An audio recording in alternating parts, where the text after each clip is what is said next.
ইনজুরিতে নড়বড়ে ডিফেন্স, সমাধান নেই রাইট ব্যাক পজিশনে। ব্রাজিল দলের মাঝমাঠ নিয়ে আলোচনা আছে এখনো। নাম্বার 9-এও এখনো আসেনি স্থায়ী সমাধান। সব মিলিয়ে বিশ্বকাপের আগে 5 বড় সমস্যার সামনে ব্রাজিল দল, আর সেই সমস্যা সমাধানে এবার কাজ করতে হবে সেলেসাও বস কার্লো আনচেলত্তিকে। ব্রাজিলের এই সমস্যা ও সমস্যার সম্ভাব্য সমাধান নিয়ে থাকছে প্রতিবেদন। বিশ্বকাপ সামনে রেখে 5 বারের শিরোপাজয়ী ব্রাজিল দলকে ঘিরে যেমন প্রত্যাশা, তেমনি উদ্বেগও কম নয়। দলে রয়েছে প্রতিভা, তবে কিছু বড় সমস্যা তাদের পথ কঠিন করে তুলতে পারে। নতুন কোচের সামনে সবচেয়ে বড় কাজ হচ্ছে এই দুর্বলতাগুলো দ্রুত ঠিক করা এবং একটি স্থিতিশীল দল গড়ে তোলা। প্রথম সমস্যা চোট। সাম্প্রতিক সময়ে দলে গুরুত্বপূর্ণ কয়েকজন খেলোয়াড় বারবার চোটে পড়েছেন, ফলে দল ঠিকভাবে গুছিয়ে উঠতে পারছেন না।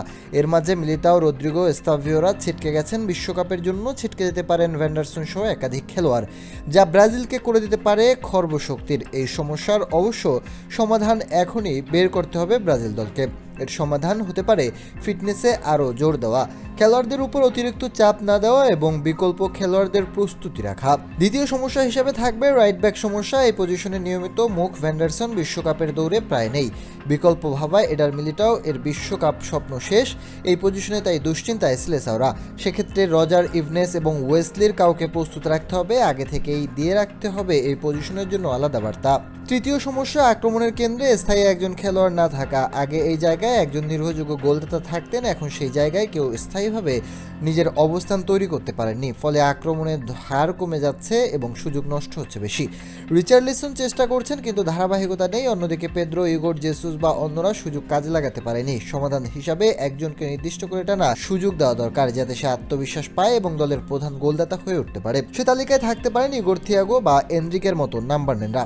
চতুর্থ সমস্যা মধ্য মাঠে পর্যাপ্ত বিকল্পের অভাব। ক্যাসেমিরো ও ব্রুনো গিমারেস প্রথম একাদশে ভালো করলেও তাদের বিকল্প ততটা শক্তিশালী নয়। বড় টুর্নামেন্টে একের পর এক ম্যাচ খেলতে হলে বিকল্প খেলোয়াড়দের সমান কার্যকর হতে হয়। ফেভিনো, দানিলো সহ একাধিক খেলোয়াড়ে এই জায়গায় সমাধান খুঁজছেন কার্লো। তবে 26 জনের স্কোয়াডে মাঝমাঠের খেলোয়াড় বাড়ানো হতে পারে আরেক বড় সমাধান। সবচেয়ে গুরুত্বপূর্ণ সমস্যা সঠিক দলগত সমন্বয় খুঁজে না পাওয়া। দলে প্রতিভা আছে, গতি আছে, দক্ষতা আছে, কিন্তু সবকিছু একসাথে মিলছে না। বিশেষ করে দলের রেজাল্টে আপ ডাউন করা, সব খেলোয়াড়দের না পাওয়া এবং হাতে অধিক সময় না থাকায় সমস্যায় পড়তে হচ্ছে কোচকে।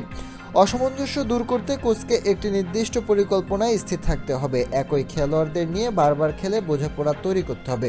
সব মিলিয়ে ব্রাজিলের সমস্যার কম নয়, কিন্তু আসার জায়গা আছে। সঠিক সিদ্ধান্ত, ধৈর্য আর পরিকল্পনা থাকলে এই দলই আবারও বিশ্বকাপ কাঁপাতে পারে।